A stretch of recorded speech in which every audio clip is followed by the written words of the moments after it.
বয়স বাড়ার সঙ্গে সঙ্গে ত্বকের ছাপ পড়ে, ত্বক শুকিয়ে যায়, কুঁচকে যায় এবং আগের উজ্জ্বলতা ধীরে ধীরে হারাতে শুরু করে। তবে সাম্প্রতিক এক গবেষণায় উঠে এসেছে চমকপ্রদ এক তথ্য। বিজ্ঞানীরা জানিয়েছেন তরুণদের রক্তে এমন কিছু উপাদান থাকতে পারে যা বয়স্কদের ত্বককে আবার তরুণ ও মসৃণ করে তুলতে পারে।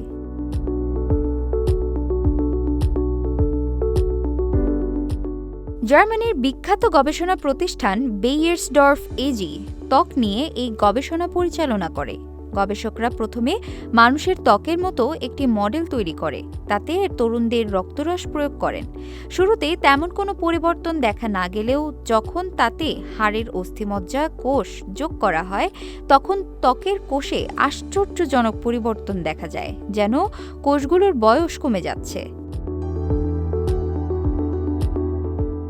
বিজ্ঞানীরা বলছেন তরুণদের রক্তরস ও অস্থিমজ্জা একসঙ্গে কাজ করে ত্বকের কোষে এমন কিছু জৈব পরিবর্তন ঘটায় যা ত্বককে আরও টানটান, উজ্জ্বল ও তরুণ করে তোলে। গবেষণায় দেখা গেছে এই প্রক্রিয়ায় একসঙ্গে ৫৫ ধরনের প্রোটিন তৈরি হয়, যার মধ্যে অন্তত ৬০টি প্রোটিন ত্বকের তারুণ্য ধরে রাখতে গুরুত্বপূর্ণ ভূমিকা রাখে।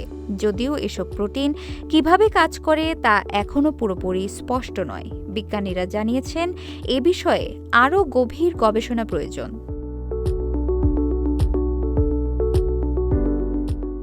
গবেষক দলের মতে ত্বক হল মানবদেহের সবচেয়ে বড় অঙ্গ এবং বয়সের ছাপ সবার আগে এখানেই দেখা যায়।